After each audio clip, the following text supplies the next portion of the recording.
جب ان سے کہا جاتا ہے کہ کس نے پیدا کیا آسمان اور زمین کو، یہ فوراً کہیں گے اللہ فَأَنَّىٰ يُؤْفَكُونَ۔ تو یہ ماننے کے بعد کدھر جا رہے ہیں؟ وہ کیا کہتے تھے کہ وہ بڑا اللہ تو ایک ہی ہے، لیکن چھوٹے آلہہ ہیں۔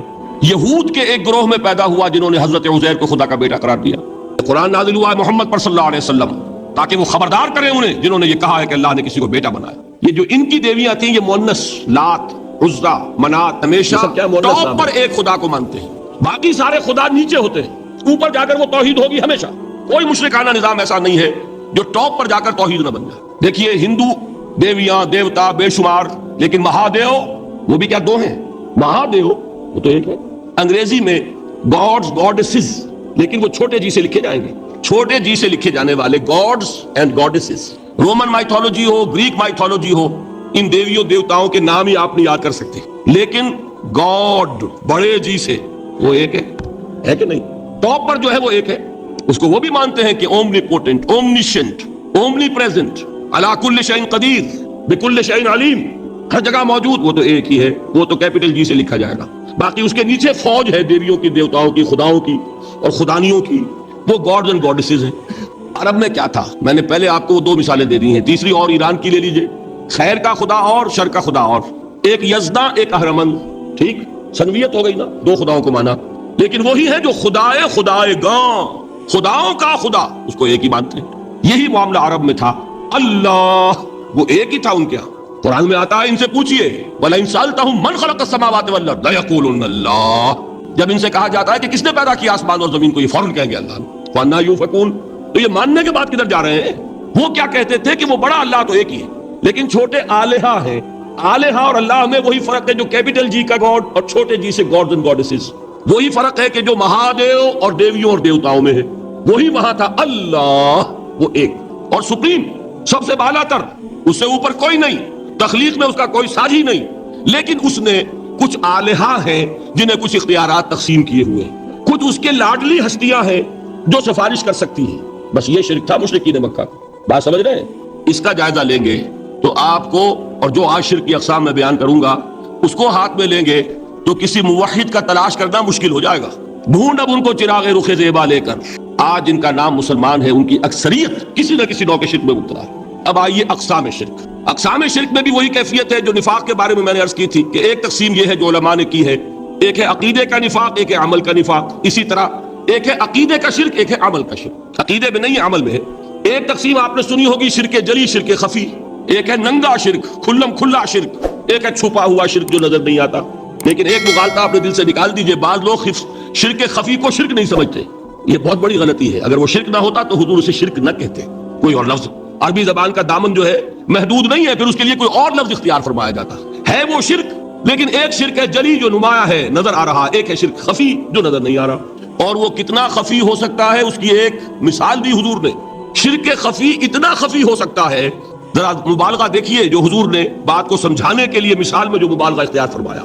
ایک سیاہ اندھیری رات میں ایک سیاہ پتھر پر ایک سیاہ چیونٹی کو رینگتے ہوئے دیکھنا جتنا مشکل ہے، اتنا ہی شرک خفی کا پہچاننا مشکل ہے۔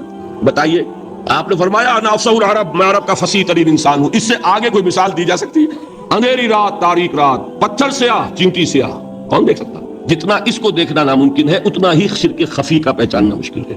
گویا کہ اس سے تو اللہ ہی بچائے گا تو انسان بچے گا۔ ایک آخری بات تمہیداً اور عرض کر دوں، پھر میں چلوں گا اقسام پر۔ میری جو باتیں آپ کے سامنے آئی اس سے ایک منطقی نتیجہ نکلتا ہے، کوئی شخص اگر حقیقتاً شرک سے بچ جائے، واقعتاً شرک سے بچ جائے، ہر قسم سے بچ جائے، اس سے بھی اوپر کوئی انسان ہوگا۔ گویا کہ یہ آخری منزل ہے، یا یوں کہیے کہ جس شخص کے بارے میں اللہ تعالیٰ یہ مان لے کہ میرا یہ بندہ شرک سے بری ہے، اس سے بڑی سند کوئی ہے؟ دی ہائیسٹ ٹیسٹیمونیل، سب سے بڑی سند، سب سے بڑی تعریف جو بندے کی ہو سکتی ہے وہ کیا ہے؟ یہ مشرک نہیں۔ یہی وجہ دیکھیے آپ قرآن مجید میں حضرت ابراہیم کے ذکر میں دیکھیں گے، ابراہیم کا مقام کیا ہے؟ خلیل اللہ، ابو الانبیاء، امام الناس، تین نسبتیں ہیں، تینوں بڑی عظیم۔ اللہ کے ساتھ نسبت کیا ہے؟ خلیل، واتخذ اللہ ابراہیم خلیلا۔ ابو الانبیاء، کتنے نبی ہیں ان کی نسل میں؟ اسحاق اور اسماعیل سے چلیے، پھر یعقوب اور یوسف، اور پھر چلیے موسیٰ اور ہارون، اور پھر چلیے سارے انبیاء بنی اسرائیل کے حضرت عیسیٰ، پھر یہاں تک کہ محمد الرسول اللہ کس کی اولاد ہے؟ ابراہیم کی، ابو الانبیاء۔ اور نمبر 3، انی جاعلک للناس اماما، امام الناس۔ اور قرآن میں جو سب سے بڑی سند انہیں دی جاتی ہے وہ کیا؟ وما کان من المشرکین، وہ ابراہیم مشرکین میں سے نہیں تھے، معلوم ہوا کہ یہ سب سے بڑی سند ہے، سب سے بڑا سرٹیفکیٹ ہے، سب سے بڑا ٹیسٹیمونیل ہے جو اللہ کی طرف سے کسی کو مل جائے۔ میں جو اقسام شرک بیان کرنا چاہتا ہوں تو میری تقسیم ذرا مختلف ہے۔ اب وہ ذرا اپنے ذہن میں وہ نقشہ بنا لیجئے، آپ بنایا کرتے ہیں ایک، اس کو پھر 3 میں تقسیم کیجئے۔ شرک کی 3 بڑی بڑی قسمیں ہیں۔ شرک فی الذات نمبر 1، شرک فی الصفات نمبر 2، شرک فی الحقوق نمبر 3۔ اور یہ میں عرض کر دوں آپ سے پہلے ہی، یہ مضمون بہت طویل ہے، میں آج صرف یہ کروں گا کہ خاکہ مکمل کر دوں۔ اب اس خاکے میں رنگ بھرنا، وہ تو ایک موضوع پر شرک فی الذات پر پوری تقریر ہونی چاہیے، شرک فی الصفات پر ہونی چاہیے۔ ایک ایک گھنٹے کے میرے 6 کیسٹ ہیں اللہ کے فضل و کرم سے، جو کئی سال سے وہ پھیل رہے ہیں۔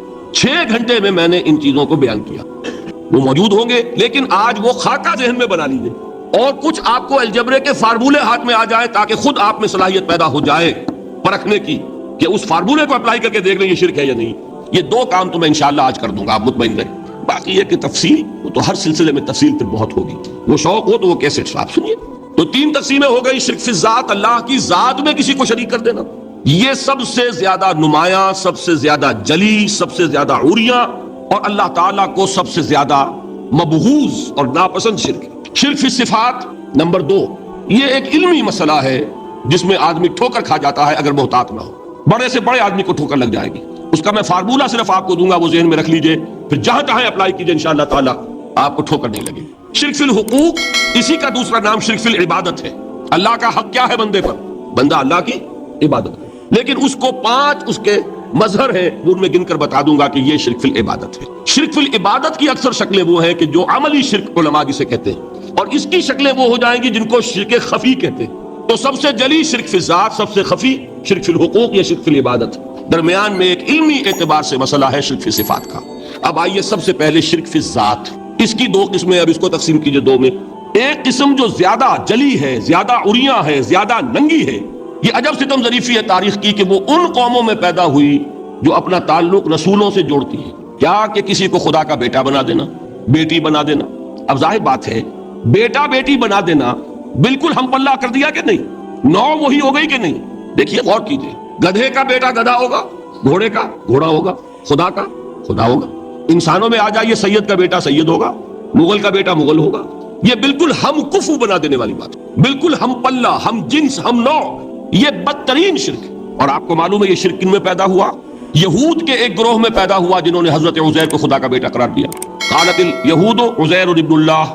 سب سے زیادہ پیدا ہوا عیسائیوں میں جنہوں نے حضرت مسیح کو خدا کا بیٹا قرار دیا۔ اور واقعہ یہ ہے کہ اس گمراہی میں ان سے آگے کوئی نہیں جا سکتا۔ ان بدبختوں نے یہاں تک صراحت کی ہے کہ مسیح خدا کا صلبی بیٹا ہے، اس لیے کہ 2 لفظ آتے ہیں، ایک ہوتا ہے ابن، ایک ہے ولد، ان میں ذرا فرق ہے۔ ابن کا لفظ عربی زبان میں کسی اور سینس میں بھی استعمال ہوتا ہے۔ ابن السبیل کسے کہتے ہیں؟ مسافر کو۔ تو کیا وہ مسافر اور کیا وہ رستے کا بیٹا ہوتا ہے، سبیل کا بیٹا؟ ابن الوقت کسے کہتے ہیں؟ اپارچونسٹ۔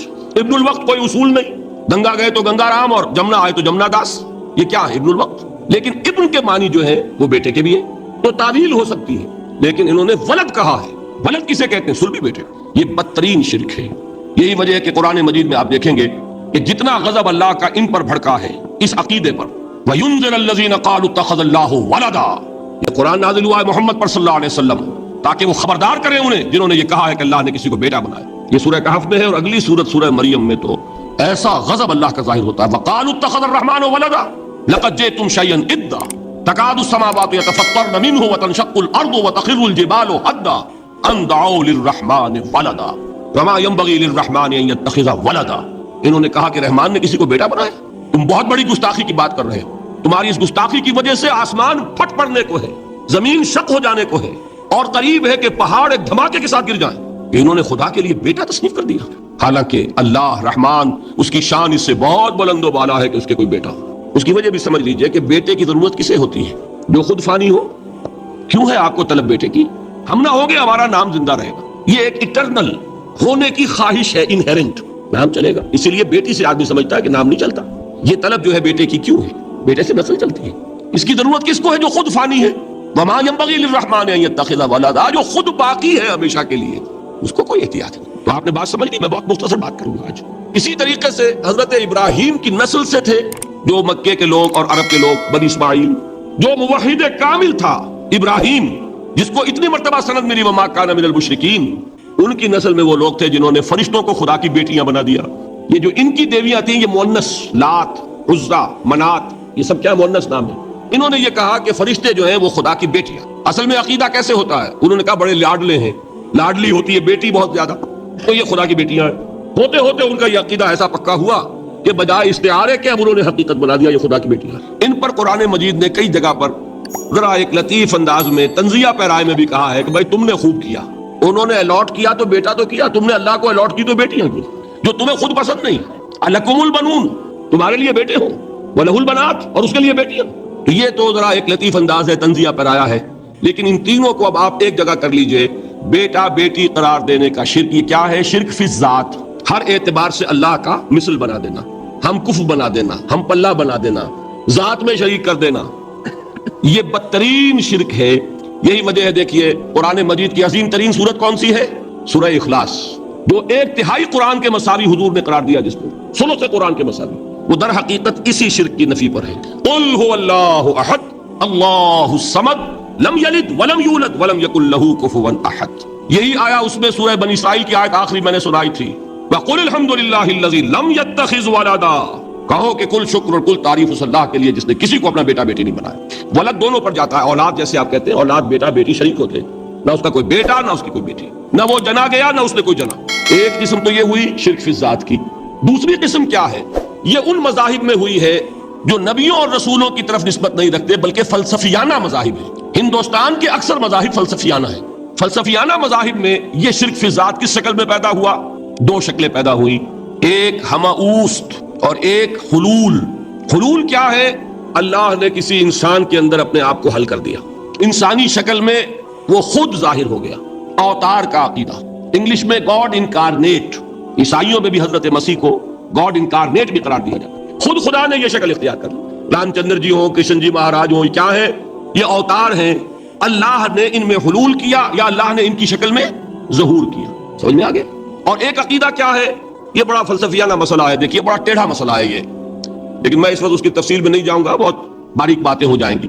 مسئلہ کیا ہے کہ اگر خدا کو مان لے تو پھر سوال یہ ہے کہ خدا نے اس کائنات کو کیسے پیدا کیا. یہ ایک سوال آتا ہے ذہن میں، جس کے نہیں آتا وہ کہے گا پاگل پن ہے، خامخواہ اس پر کیوں سوچتے ہیں.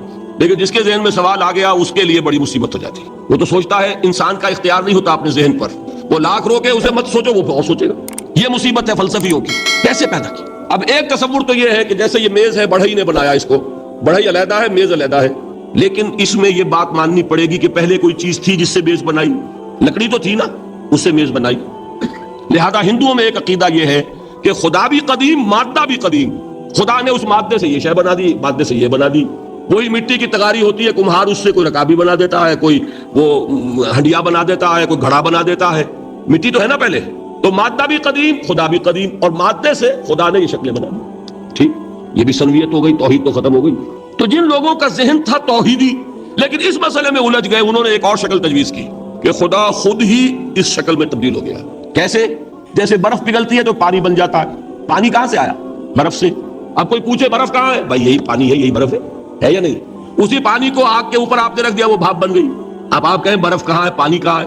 یہی بھاپ جو ہے یہی در حقیقت پانی ہے، یہی بھاپ جو ہے یہی برف ہے. یہ ہے وہ ہماؤس پینتھیزم جس کو انگریزی میں کہتے ہیں، کہ خود خدا نے روپ دھار لیا اس کائنات کا. یہ دو فلسفے ہیں. کیا ہے یہ؟ بدترین شرک ہے. پہلی اگر شکل ہے تو وہ انسان خدا قرار پا گیا، جس کو اوتار مانا وہ خدا ہو گیا کہ نہیں. اور دوسری شکل میں تو ہر چیز ہی خدا ہے، یہ بھی خدا، یہ بھی خدا، پتھر بھی خدا، درخت بھی خدا، ہر چیز خدا. اس لیے کہ وہ برف پگھلی ہے تو پانی بنا ہے. وہ پانی چاہے زیر زمین آ رہا ہے، وہ پانی چاہے زمین کے اوپر دریا کی شکل میں آ رہا ہے یا زمین میں سوتے چل رہے ہیں، پانی تو وہی برف ہے جو پہاڑوں پر ہمالیہ پر پڑا ہوا ہے، وہی پگھل رہا ہے، یہ کچھ بن رہا. یہ ہے شرک فی الذات کی دوسری قسم جو دنیا میں رہی، پینتھیزم اور انکارنیشن یا حلول اور ہماؤست. سمجھ میں آگے؟ اب میں ایک بات آپ سے عرض کروں گا. اللہ کا اس امت پر بہت بڑا فضل ہے جس کا آپ کو شکر ادا کرنا چاہیے. اس نوع کے شرک سے یہ امت 15ویں صدی شروع ہو جانے کے باوجود تاحال بحیثیت مجموعی محفوظ ہے. میں نے بحیثیت مجموعی کہا ہے. کوئی افراد یا عوام الناس یا جوہلاء یا شعراء یا نعت گو وہ مبالغہ آرائی میں کوئی بات کہہ دیتے ہوں تو وہ علیحدہ بات ہے. لیکن مسلمانوں میں کوئی مستند فرقہ اور اس کے جو مستند عقائد ہیں ان میں الحمدللہ آج تک ایسی کوئی چیز شامل نہیں. اس کا جب آپ تقابل کریں گے نا آپ کا کیا خیال ہے عیسائیوں کو حضرت مسیح سے کتنی محبت تھی؟ اس کا تقابل کیجئے جو محبت مسلمانوں کو رہی حضور کے ساتھ، عیسائیوں کی محبت عشر عشیر نہیں بنے گی۔ اس محبت کے باوجود کہ ہمیں 10 گنا 100 گنا 1000 گنا زیادہ محبت ہے حضور کے ساتھ، لیکن دیکھیے کہ انہوں نے خدا کا بیٹا بنا دیا۔ یہاں کسی نے حضور کے بارے میں یہ بات آج تک کہی؟ یہ بہت بڑا کنٹراسٹ ہے نا۔ یہ در حقیقت عقیدت اور محبت کا غلو ہوتا ہے۔ تو عقیدت اور محبت کی کمی تو یہاں بھی نہیں، الحمدللہ ان سے زائد ہے، لیکن الحمدللہ ثم الحمدللہ ثم الحمدللہ خدا کا بیٹا تو کسی نے نہیں بنایا۔ اچھا میں ایک اور کنٹراسٹ آپ کو دکھاتا ہوں تاکہ آپ اللہ کا شکر کریں۔ حضرت علی کی کیا نسبت ہے حضور کے ساتھ؟ نبی اور امتی۔ حضرت علی کو خدا کہنے والے پیدا ہوئے کہ نہیں؟ بتائیے نا، کیا وجہ ہے کہ علی کو خدا کہنے والے پیدا ہوئے لیکن محمد کو خدا کہنے والا پیدا نہیں ہوا صلی اللہ علیہ وسلم رضی اللہ تعالی عنہ؟ بہت اہم بات ہے، غور کیجیے گا۔ حالانکہ حضرت علی کا رتبہ کہاں، حضور کا کہاں؟ آج بھی آپ دیکھیے آپ کے جاہل عوام کے زبان پر نعرہ یا علی مدد کا ہوتا ہے، یا محمد مدد کسی نے کہا آج تک؟ یہ یا محمد لکھنے کے کام آتا ہے صرف، وہ مسجد پہ لکھ دو تاکہ پتہ چل جائے یہ فلاں فرقے کی مسجد ہے، دوسرا خود ہی بھاگ جائے وہاں سے۔ یہ صرف اس کام کے لیے ہے۔ باقی جہاں اصل میدان میں بات آتی ہے، کوئی نعرہ لگاتا ہے یا محمد مدد، محمد کا رتبہ اونچا یا علی کا، تو ان سے کیوں نہیں مدد مانگی؟ یہ سوالات آپ کے سامنے رکھ رہا ہوں میں۔ پھر یہ کہ جس طریقے سے کہ غوث اعظم کو پکارا جاتا ہے، کیا محمد کو پکارا جاتا ہے؟ کیا نسبت ہے؟ حضرت علی تو پھر بھی صحابی ہے، خلیفہ چہارم ہے، حضور کے چچا داد بھائی ہے، داماد ہے۔ غوث اعظم تو بہرحال وہ نسبت تو نہیں ہے۔ دیکھیے میں اس کا تعلق جوڑتا ہوں ختم نبوت سے۔ جس طرح اللہ نے خصوصی حفاظت فرمائی ہے قرآن کی، اسی طرح خصوصی حفاظت فرمائی ہے محمد رسول اللہ۔ یہ اسپیشل پروٹیکشن ہے، ورنہ نہیں ہو سکتی تھی۔ یہ خصوصی تحفظ ہے اللہ۔ یہاں بگاڑ پیدا ہو جائے تو صحیح کون کرے گا؟ حضرت مسیح کی اصل حقیقت تو حضور نے آگے بتا دی۔ ذالک عیسی ابن مریم قول الحق الذی فیہ یمترون ما کان للہ ان یتخذ ولدا سبحانہ۔ یہ حضور نے آ کر حضرت مسیح کی حقیقت بیان کر دی کہ نہیں؟ سورہ مریم کی یہ آیات سنی تھی نجاشی رحمت اللہ علیہ نے جب حضرت جعفر ابن ابی طالب کی زبان سے، تو کیا کہا تھا؟ تنکا اٹھا کر، خدا کی قسم جو ان آیات میں مسیح کا مقام بیان ہوا ہے، مسیح اس سے تنکا بھر بھی زیادہ نہیں۔ لیکن اگر محمد الرسول اللہ کو خدا کا بیٹا بنا دیا گیا ہوتا یا خدا بنا دیا گیا ہوتا تو کون آتا اس کی اصلاح کی؟ جیسے قرآن مجید کا تحفظ ہے ایسے ہی محمد الرسول اللہ کا تحفظ ہے۔ وہ تحفظ ہوا کیسے ہے؟ جتنا قرآن مجید نے ایمفیسائز کیا حضور کی بشریت کو، قل انما انا بشر مثلکم، اے نبی ان کو بتاتے رہیے، بار بار بتائیے کہ مجھے کچھ اور نہ بنا لینا، میں بھی بشر ہوں، انسان ہوں۔ ہاں مجھ پر وحی ہوتی ہے، تم پر نہیں ہوتی، یہ فرق ہے۔ میں رسول ہوں، تم نہیں ہو۔ یہ بعد میں ذرا اور مسئلہ میں واضح کروں گا، ابھی صرف یہ نوٹ کیجئے کہ یہ تحفظ جو ہے، جیسے قرآن کو تحفظ دیا لیکن اس کے لیے ذرائع بھی ہے نا۔ یہ حفظ قرآن کا سلسلہ جو ہے یہ اس کا ذریعہ بنا۔ یہ رمضان میں تراویح جو ہے اس کا ذریعہ بنی۔ ہمارے ملکوں کے اندر تو حفاظ کو مسجدیں نہیں ملتی، تلاش کرتے پھرتے ہیں، اور ایک جیسا کہ اینول جشن ہوتا ہے قرآن مجید کا، ہر حافظ اپنا حفظ تازہ کر رہا ہے، حفاظ لگے ہوئے ایک دوسرے کے ساتھ تازہ کرنے میں۔ یہ ذریعہ ہے اللہ تعالیٰ نے کہ جس کے ذریعے سے قرآن کو محفوظ کیا۔ تو حضور کو جو حفاظت دی اس کا ایک طریقہ کیا ہوا؟ قرآن مجید میں حضور کی بشریت کا نمایاں کرنا، اور دوسرا یہ کہ خود حضور نے ایسی باریک بینی سے روکا۔ یہ بھی آپ کو پسند نہیں تھا کہ میں آؤں تو تم کھڑے ہو جاؤ، سنا کہ نہیں سنا آپ نے؟ صحابہ کو آپ روکتے تھے۔ ایک صحابی کی زبان سے نکل گیا ما شاء اللہ و ما شئت، جو اللہ چاہے اور جو آپ چاہیں، فوراً ٹوک دیا اجعلتنی للہ ندا، کیا تم نے مجھے خدا کا مد مقابل بنا دیا؟ مشیت صرف اس کی ہے۔ یہ روک ٹوک یہ وہ چیزیں ہیں کہ جس کی بنا پر اللہ نے تحفظ عطا فرمایا۔ یہ جو آپ نے فرمایا میری قبر کو اسی جلسے اور جشن کا مرکز نہ بنا لینا، فرمایا کہ نہیں فرمایا؟ اللہ تعالیٰ لعنت فرمائے بنی اسرائیل پر کہ انہوں نے اپنے نبیوں کی قبروں کو وہ میلہ گاہ بنا لیا۔ فیصد درست۔ لیکن آپ کی وہ نورانیت، آپ سے راج منیر، ہدایت کا روشن چراغ، آپ کی جو روح انور ہے، وہ آپ کے اس جسدی وجود پر اس طریقے سے حاوی ہے کہ گویا کہ اس نے اس کی ظلمانیت کو ختم کر کے رکھ دیا۔ اس معنی میں کوئی کہے نور مجسم تو مجھے کوئی اعتراض نہیں۔ یہ ہے ان چیزوں کو جمع کرنے کی شکل، خام خواہ کی کھینچتان کے سوا کچھ نہیں۔ بہرحال یہ پہلا حصہ ختم ہوا، شرک فی الذات۔ اب آئیے شرک فی الصفات۔ میں نے عرض کیا تھا کہ یہ ایک بڑا علمی مسئلہ ہے اور اس میں ٹھوکر لگ جاتی ہے۔ وجہ کیا ہے اس کو سمجھ لیں۔ بنیادی بات، ہماری زبان جو ہے وہ بہت محدود ہے۔ ہماری ہی زبان ہے جسے اللہ نے ذریعہ بنایا اپنی ہدایت کا، ورنہ ہمارے پلے نہ پڑتی بات، ظاہر ہے نا۔ لیکن ہماری زبان کی محدودیت ہے۔ اس محدودیت کا ایک مظہر یہ ہے کہ ہم جو الفاظ اللہ کے لیے بطور صفت استعمال کرتے ہیں وہی الفاظ مخلوقات کے لیے بھی کر لیتے ہیں۔ اللہ موجود، ہم بھی موجود۔ اللہ زندہ، ہم بھی زندہ۔ اللہ علیم، تو انسان علیم بھی علیم نہیں، علامہ بھی ہے کہ نہیں؟ یہ تو بڑا مبالغے کا لفظ ہے، انسان علامہ ہے کہ نہیں؟ اللہ دیکھتا ہے، بصیر ہے، ہم بھی بصیر ہیں۔ اللہ سنتا ہے، سمیع ہے، ہم بھی سنتے ہیں۔